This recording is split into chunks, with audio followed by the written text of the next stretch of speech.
These flat, fertile plains were once an ancient woodland surrounded by water, until, that is, they were drained for farming in the 17th century. So, where am I, and which one of the nation's favourite vegetables is produced in these very fields? I'll tell you in just a moment.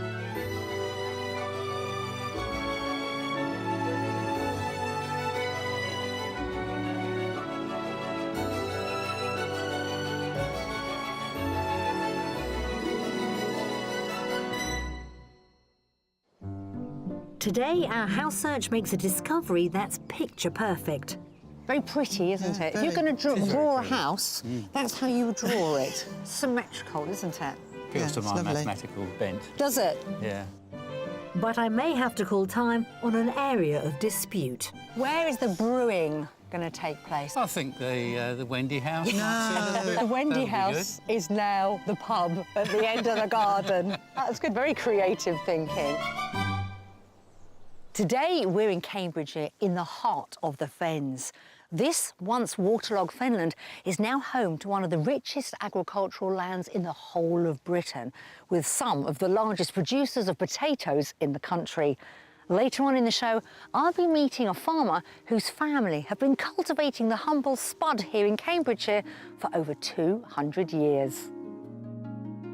Cambridgeshire is a landlocked county in East Anglia, bordered by 7 counties, including Northamptonshire to the west and Essex to the south. Although cut off from the coast, water plays an important part in the county's landscape and history. The River Cam starts at the university city of Cambridge and runs 14.5 miles north to the Ouse. Punting was introduced here at the beginning of the 20th century and is now a firm Cambridge tradition and a great way to view the historic colleges of one of the most famous universities in the world. Much of the county is flat and low-lying, including the lowest point of the UK at 9 feet below sea level. To the north are the distinct landscapes of the Fens, marshy areas reclaimed from the sea in a process of drainage started several centuries ago. Before the successful reclamation of the land, the few hills of the area once acted as islands, often providing sites for places of worship. One such isle was Anglesey. A priory was built here at the time of Henry I, being later converted to a country house in the 16th century and renamed Anglesey Abbey. So whether it's scholarly architecture, unusual rural landscapes or historic homes you're interested in, Cambridgeshire is a fascinating and rewarding county to escape to. Given that London is only around an hour's drive from Cambridgeshire, it comes as no big surprise that property prices here are above the national average, but not by as much as you may expect.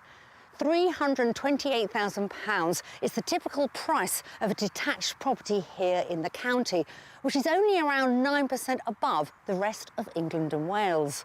What's more, if it's the wildlife you're after, then this may be the county for you, because Cambridgeshire is home to some of the most important nature reserves in the whole of the UK, including one of the oldest, Wicken Fen.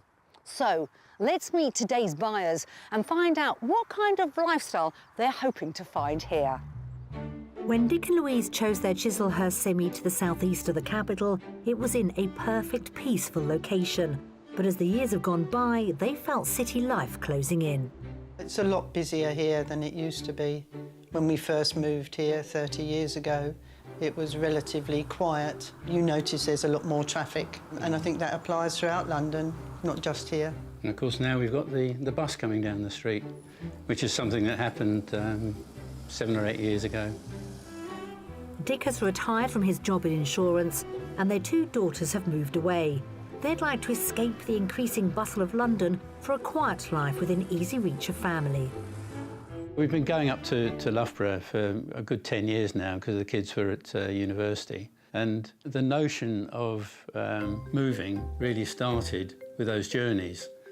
So probably about a couple of years ago, we started playing these games as to where we might like to stop.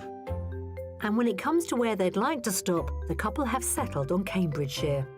We quite like the countryside, and we're members of the National Trust and the the Royal Horticultural Society. So we're hoping that will initially get us out and about looking at some of the places. So we're fairly confident that we can find somewhere in that area.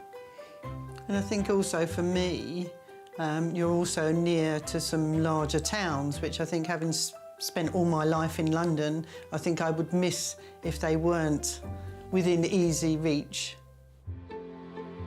As well as the culture shock of country life, Louise has some nerves over leaving the family home. I think I'm more nervous about the move than Dick is, because I didn't work when I had the children, and as such the home has become very much my domain. That's my office space, if you like, and yeah, it would be very, very weird. But she's hoping the move will give them more time, not only to see family, but to spend on their hobbies. The thing about moving nearer to our daughter will probably mean that there'll be less overnight stops, so we'll have a little bit more time on our hands. Mm. I do some card crafting for families and friends. That's my little hobby, which means I can get out of Dick's hair, if he had any. I enjoy making beer, making wine, anything alcoholic. I suppose anything that involves a fermentation process. So I'm quite good at making bread now. And when I have a bit more time on my hands, I'll be doing a bit of vegetable gardening. So all the, I suppose, fairly standard men crafts. Most of all, though, it's about starting over in fresh surroundings. Hopefully it will be really exciting, a new chapter. So everything's going to be new. I suppose it'd be like having a honeymoon all over again. You'll be after a new kitchen for a start. Yes.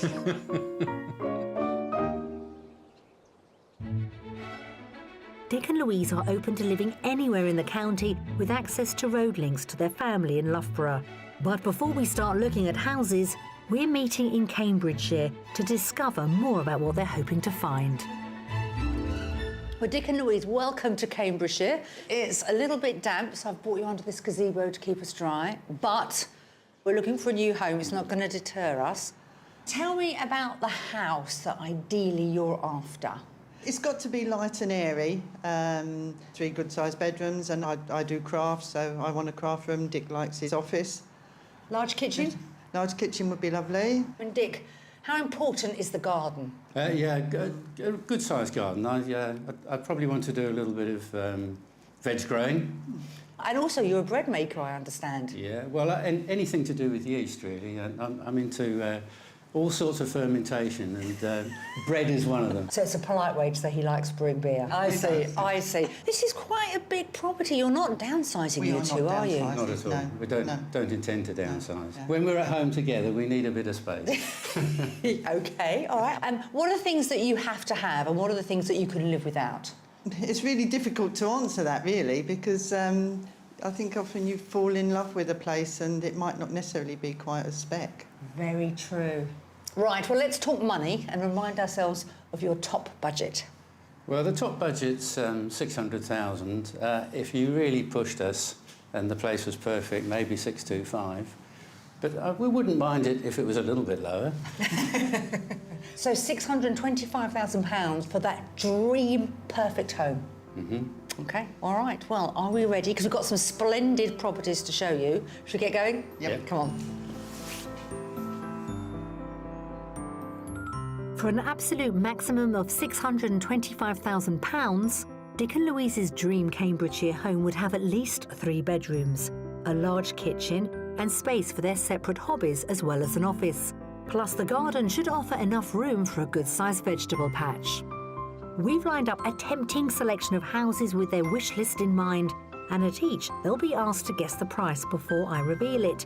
The final one, of course, is our mystery house, where our search may be taking on a surprisingly continental flavour.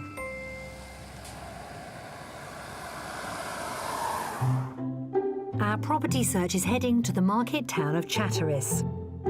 Situated in the Fens, there's been a settlement here since the Neolithic period, and it's claimed to have been a refuge for Boadicea fleeing from the Romans.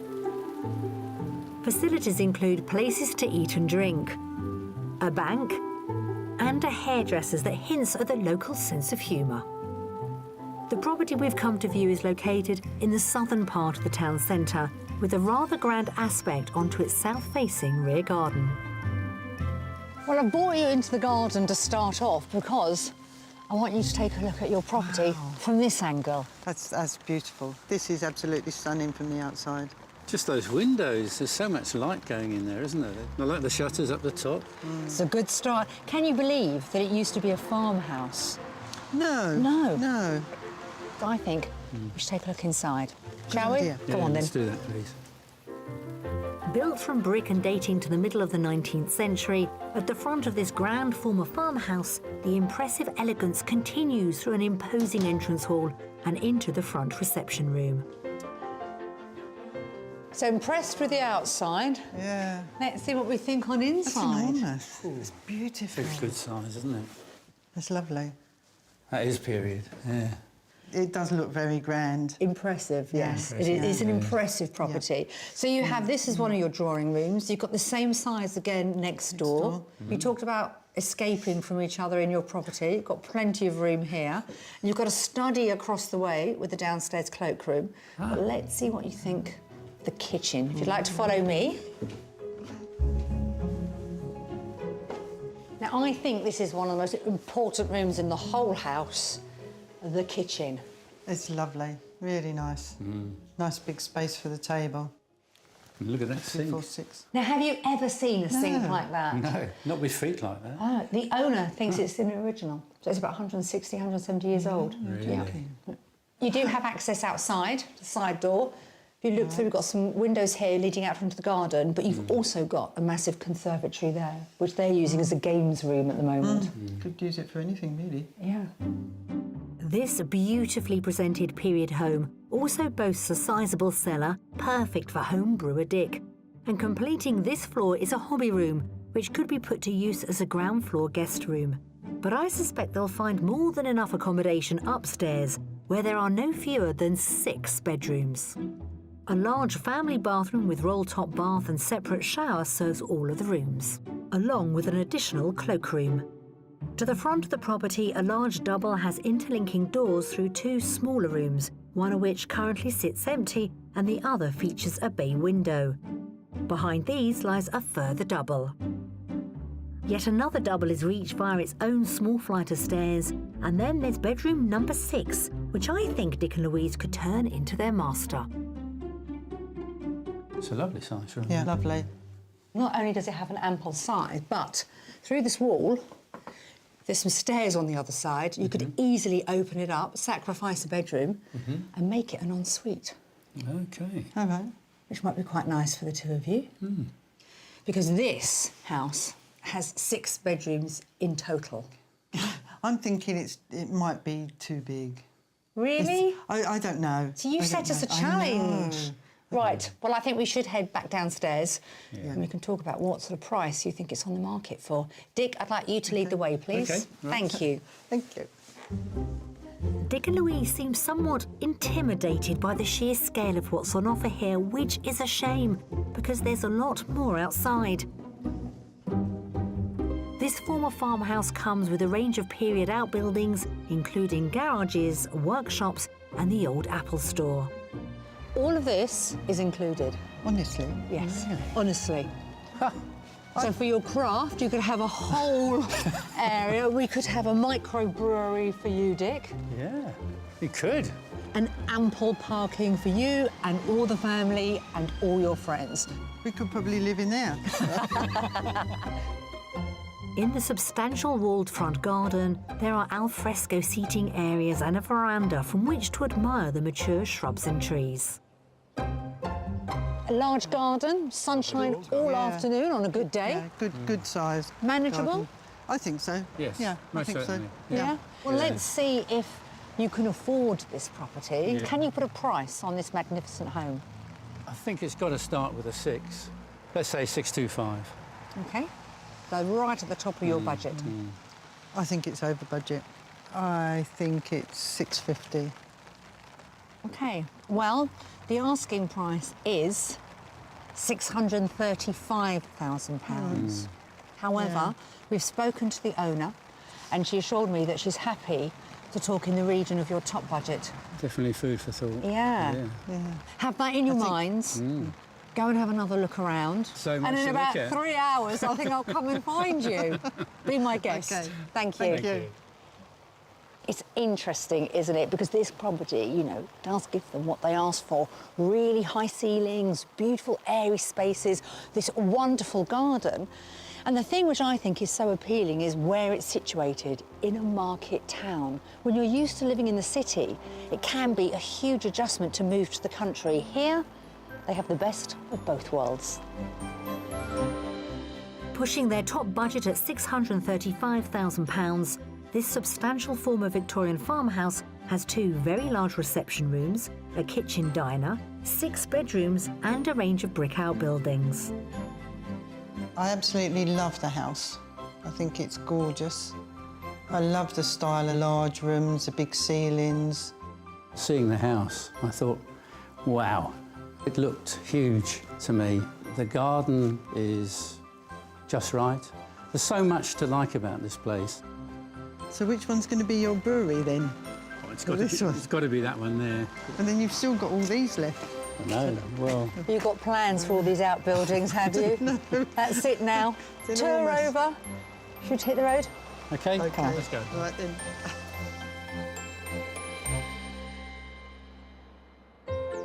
Keeping water at bay to provide land for crops such as wheat dominated agriculture for much of Cambridgeshire's history. But when it came to turning that wheat into flour, water power was positively embraced via the technology of the mill. And we've arranged for Louise and keen home baker Dick to see that power in action with a visit to the watermill at Anglesey Abbey. Now in the care of the National Trust, volunteer Roy Smith is on hand to show them how this historic building continues to produce wholemeal flour the traditional way. Hi, hello. Okay, welcome to Low Mill. And welcome to you. Okay. Thank you. So, Roy, why is the mill so special? Because it's been here for 270 years. It was built in 1745, still running today very much as it did on day one. There's been milling in this country since Roman times, tended to be water mills in the early days, and windmills came onto the scene in the late 12th century. So what's the benefit of water mill over windmill? Windmills are subject to the vagaries of the English climate, really, and sometimes the wind is too strong, not strong enough. Water lets us run every day of the year. Last autumn we had about 10 days when we couldn't actually run because the water level was quite low. But most of the time we've got plenty of water. So I've just recently got into bread making. It'd be lovely to get inside and see how the flour's made. Once grinding out 20 tonnes of flour a week, the mill was converted for cement making at the beginning of the 20th century. Fully restored to its original use in the 1980s, it now produces a modest 10 tonnes of flour a year. That's enough to allow visitors to see the flour making process without too much wear and tear. And that process starts with the opening of the sluice gates. OK, Dick, every schoolboy's dream now. I'm going to let you turn the wheel on, so...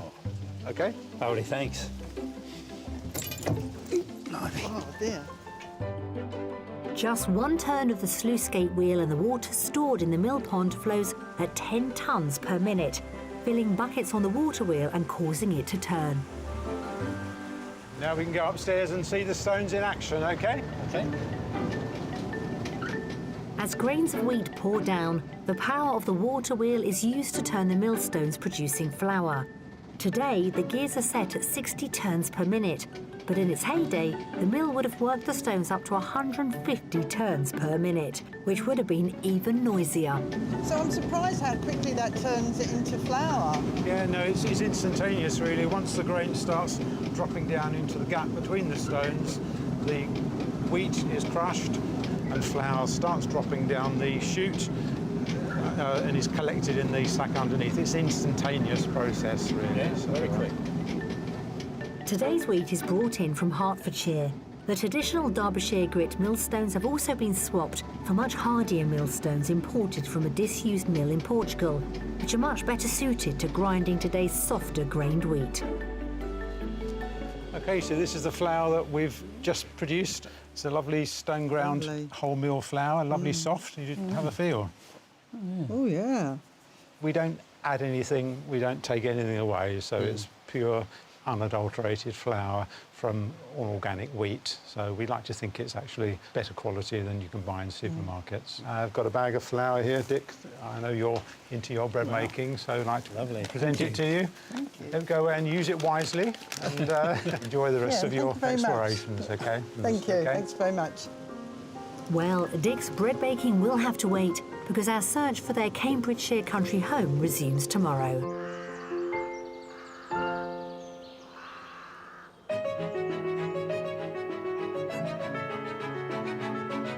We're helping retirees Dick and Louise swap life in London for a home in the Cambridgeshire countryside.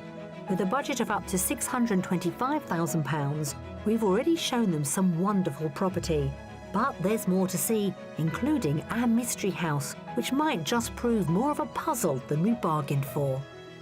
What is it? What is it? I've had lots of comments in the past. I don't think I ever had that one.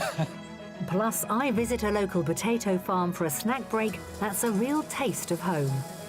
Can I smell it? Yeah, please do. Smells of sausages, doesn't It does. It smells like my mother's cooking. We've got two fabulous properties to show Dick and Louise, but I'm hoping we can tempt them today with our mystery house, which has a certain je ne sais quoi about it. Watch this space and all will be revealed. In the meantime, do wish me bon chance, as I'm hoping at least one of our properties that we're going to show them will have Dick and Louise reaching for their checkbook.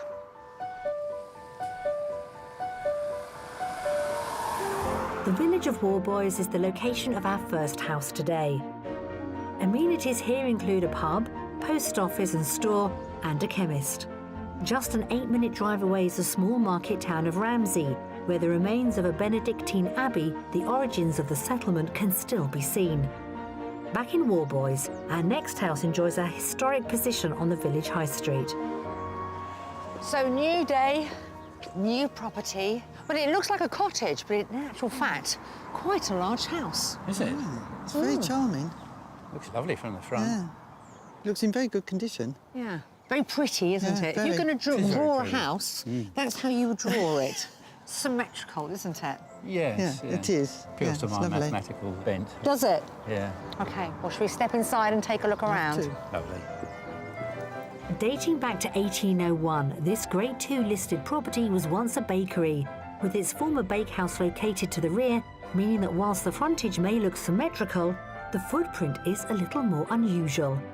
An entrance to the side leads via a lobby and hall to the kitchen diner at the heart of the home. This is lovely. A really nice sized kitchen. Yeah, it's a super size. Yeah, plenty of storage. Because kitchens close to your heart, aren't they? You want the right kitchen. I think it's very nice. It's large enough to take a huge dining table for the family. Like the kitchen? Yeah. Very So good far, start, so good. Very good So start. far, so good. So Always. let's keep going through, see what you make of the next room. Off the kitchen there's a utility room, and to the front of the property, the first of the generously proportioned reception rooms. So here is our sitting room, or your drawing room, whichever you prefer. That's not a bad size. I think it's a good size, actually. Yeah. Yeah. Impressive wood burner. I like wood burners, and I'm quite used to cleaning them as well. Oh, We'd be very comfortable in here. yeah, homely. Definitely homely. This could be a nice little snug for us. All we need is 4 bedrooms upstairs, and you've got us sorted. Oh, can I deliver on that for you? Look, I'm smiling. I'm giving too much away. Let's go and have a look. Next to this reception room is another currently used as a study, and to the rear of the property, the former bakehouse provides yet another, even larger reception, as well as a cloakroom. Not only that, upstairs this property trumps the 4 bedrooms Dick's hoping for by offering 5. Situated to the front, there's a good-sized guest double, next to which is a single and a further double. Behind this is the 4th and smallest of the guest rooms. These are all served by a family bathroom.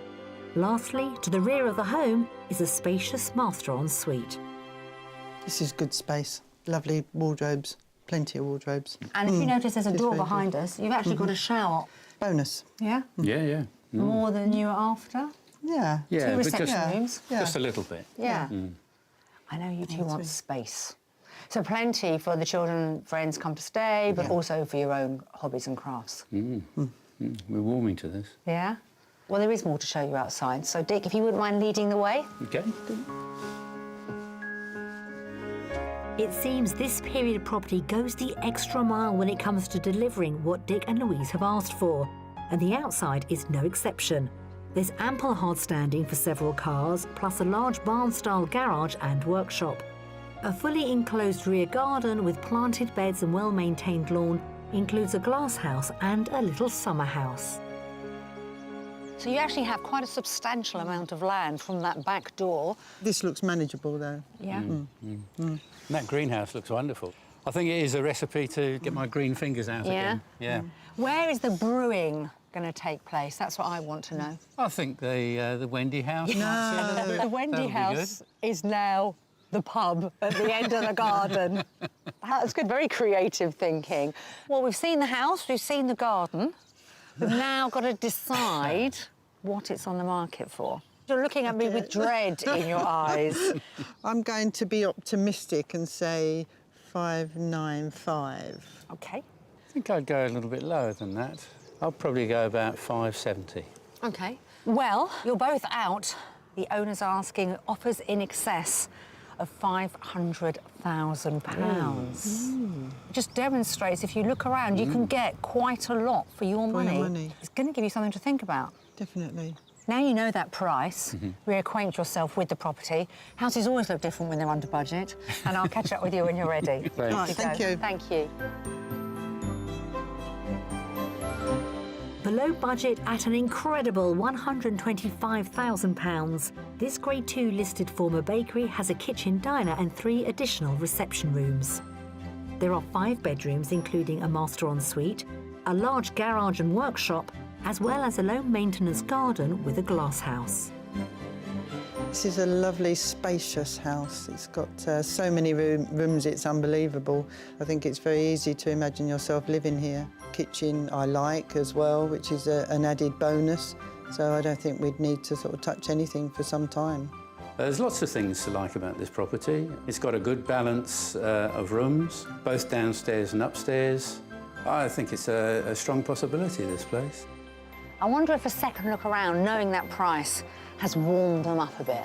Well, they're taking their time, so that could be a good sign.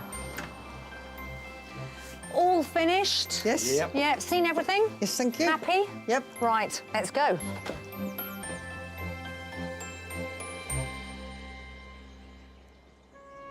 Much of the current farmland of Cambridgeshire was once covered by seawater and bog oak. Attempts to drain it began in earnest in the 1600s, taking over 2 centuries of effort before the rich soil known as black gold emerged. Ross Taylor's family have worked the earth here at Willow Farm near Ely since 1860. Their 500 acres produce prize-winning potatoes along with other root vegetables. But the last decade has also seen them setting up their very own crisp factory, and Ross has agreed to tell me why. Hi, Ross. Hi, Nikki. Now, I've never seen soil like this before, but what's so special about this area? The reason why we can produce these potatoes is down to our beautiful black peaty soil. Now, you say it's peaty, so why is it like this? Thousands of years of organic material and bog oak, and we've been left with this beautiful soil for our beautiful potatoes to grow in. I love that, beautiful soil, beautiful spuds. So this region is renowned for its potatoes, which we've got one here. So why did you decide to diversify and go into crisps? The recession came along in 2008, and we decided we couldn't carry the farm on any longer, relying on the markets that we'd always traded with, so we needed to do something with the product ourselves. So really, was it that tough for you as a farmer? Oh, it was terrible. We'd lost our Irish market, which we supplied all my father's career. It was either do something different or give the farm up. So the crisp came to the rescue? Yeah, we never tried crisp before with our product, and we took them to a crisp expert, and they tried them, and they couldn't believe the quality of our product. And so we decided that was the way forward for us in the future. So all your potatoes converted into crisps come from the land that we can see around us? Literally from 100 yards of our factory. Is that your factory there? Yeah, it is. I think you know where I'm going to see where these crisps are produced. Ross, thank you so much. I'll leave you with your spuds. I'll let you carry that. OK, Thank you. The farm's factory is where the potatoes are washed, sliced, cooked and flavoured before being bagged and boxed. It's a speedy process that turns the crop in the field into crisps that are ready to leave in an average of just 40 minutes. The farm currently makes 7 flavours of potato crisps and 3 varieties of vegetable ones. But today, the plan is to add another to the slate. Ross's friend and fellow crisp entrepreneur, Rod Garner, has developed a new flavour for us to try. Now, talking about flavours, when I was growing up, I think there were only 2 available, cheese and onion and salt and vinegar. Yes, there's more and more demand for more adventurous flavours. So that's what we've been developing as a company. We go out to Ely and Cambridge, our local cities, and we'll stand in the middle of the square and ask, what sort of tickles your taste buds, really? So the people of Cambridgeshire decide what the rest of us are going to eat? Exactly, yeah. Well, when we were talking about actually coming here, they said to me, if you could come up with any variety, what would it be? What would be your taste? And I said, because I'm a classy bird, bangers and mash. Yep. Is that a good or a bad one? No, I think that's a good one. It's funny you should say that because we developed this, which is a bangers and mash flavour. Can I smell it? Yeah, please do. It smells of sausages, doesn't it? It does. It smells like my mother's cooking. The flavours are made to order by a specialist nearby company using natural local ingredients where possible, before being added to the crisps at the factory. OK, I think that's we're ready for a taste. Here we go. Ready? Yeah. Oh, That's pretty good, actually. that is good. Right, it's good. That reminds me of home cooking, but there's something else in there. What have you added? Put a little bit of mustard in there because, in my mind, if you're going to have bangers and mash, you can have a bit of mustard on the side. Gives it that Can you chocolate taste kick. it? You can. It's good, isn't it? I might have to try one more. Listen to that It's crunch. good, isn't it? Oh, that is delicious. We might have to launch that. What would we call it, though? Chappers, bangers and mash. Oh, that sounds good. Chappers, bangers and mash. Who would have thought an economic crisis would turn some humble Cambridgeshire spuds into a gourmet crisp? And if I ever fancy a taste of Mum's cooking, well, who knows? I may just be able to eat a packet soon. One more. It'd be rude not to. You better take those away from me. I'll eat the whole lot.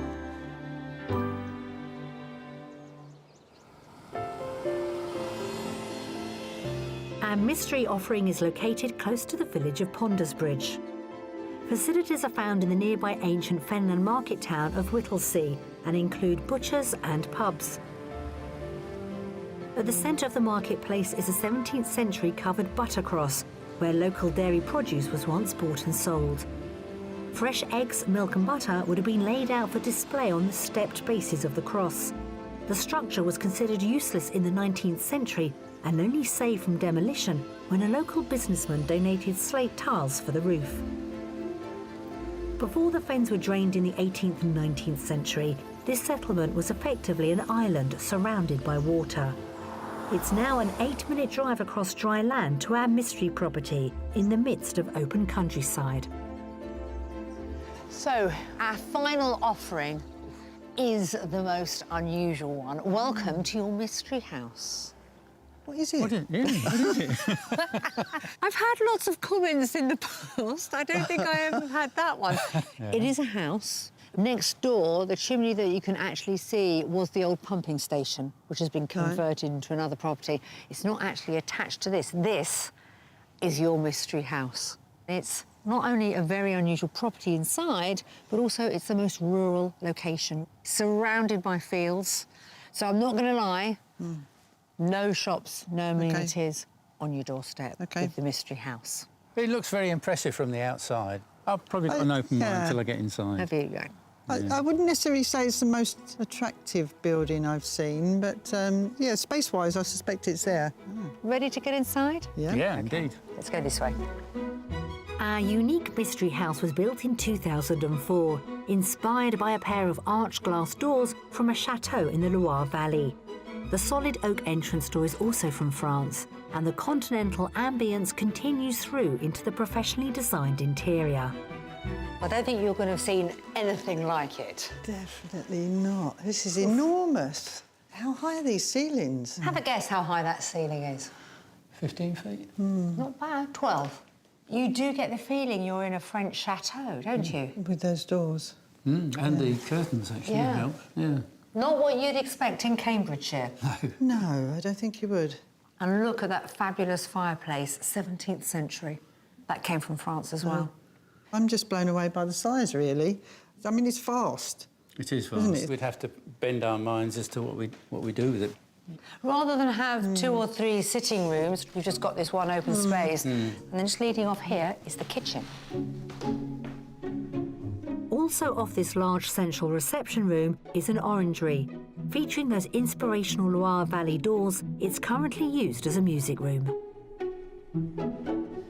So, we have a separate kitchen, but it still contains that open plan feel. It's a bit galley-ish to me. Yeah. So, although what they've done is beautifully fitted, and you've actually got this trough sink. Yeah, which is quite useful. Yeah.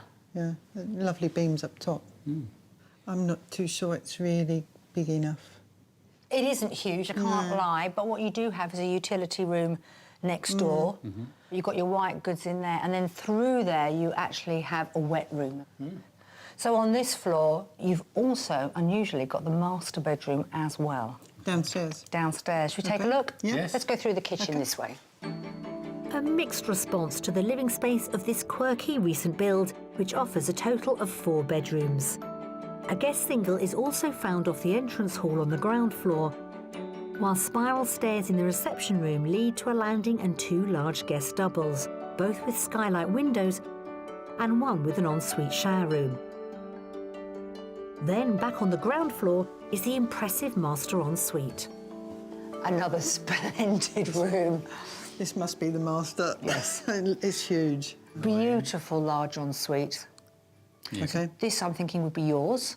It's a lovely, lovely, light, spacious room. I'm quite keen to take you back outside, a little bit more to show you. And for the last time, I'm going to ask you, to put a price on it. Oh, don't look so Your worried. favourite part? Dick and Louise have asked for space, and the Mystery House certainly delivers it in spades, both inside and out. With a plot of almost 3/4 of an acre, the wraparound decking provides somewhere to enjoy the very peaceful surroundings. There's a greenhouse in need of some TLC, as well as a massive barn which has both power and water and could brew Dick's interests.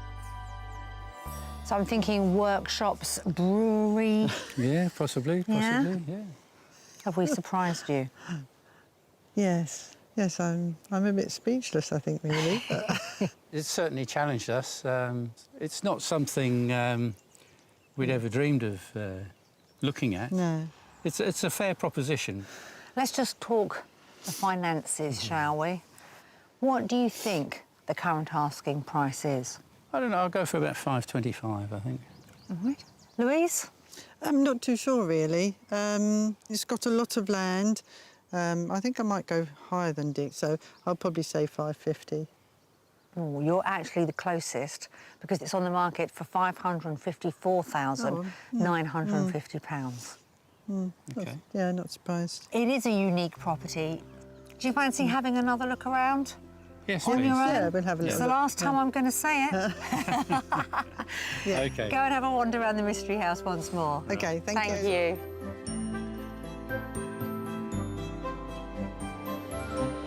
With an asking price £70,000 below budget, this chateau-inspired new build features a large open-plan living space, 4 bedrooms including 2 en-suites, and almost 3/4 of an acre of grounds in very rural surroundings.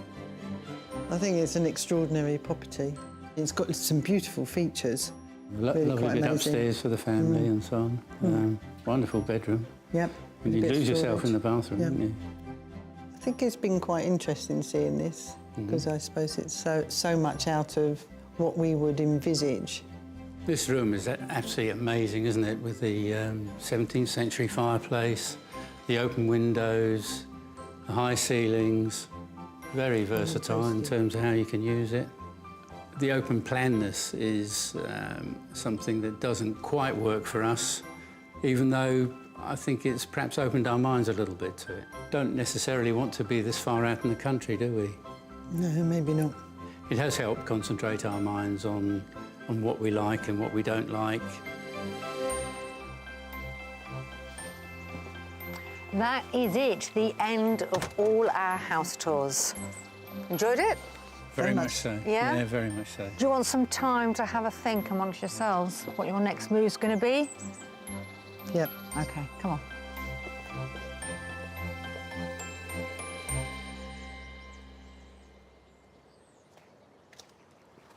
So, out of all the properties we showed Dick and Louise, I think one of them stands a fighting chance of a revisit. But I'm just wondering whether Cambridgeshire as a county is going to get a second viewing. Let's find out.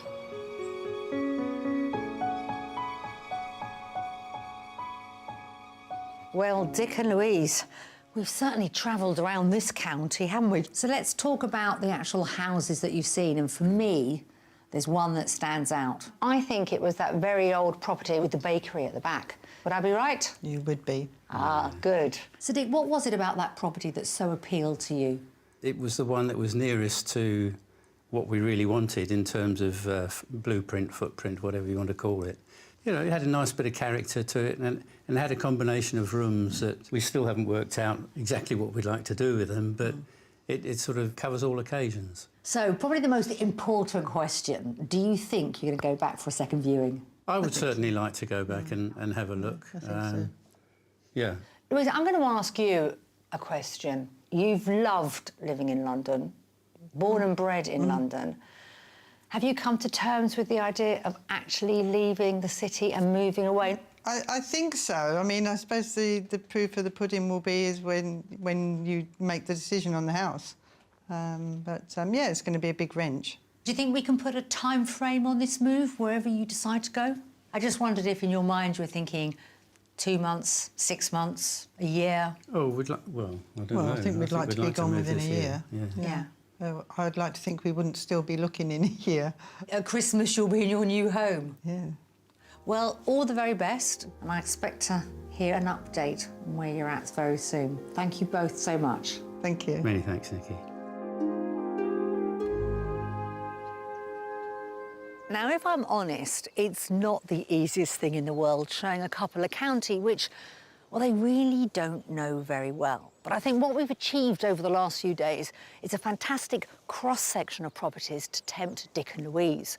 Now, personally, I really do hope they go for that second viewing of that splendid house with the old bakery at the back because, well, what it will give them is the community they're going to need, the space they say they require, and at a price that will give them the scope to make those adjustments so they can have their perfect home. Whatever they decide to do, we wish them all the very best of luck. And I'll see you again on Escape to the Country. If you would like to escape to the country in Northern Ireland, Scotland, Wales or England and need our help, please apply online at bbc.co.uk/be on a show.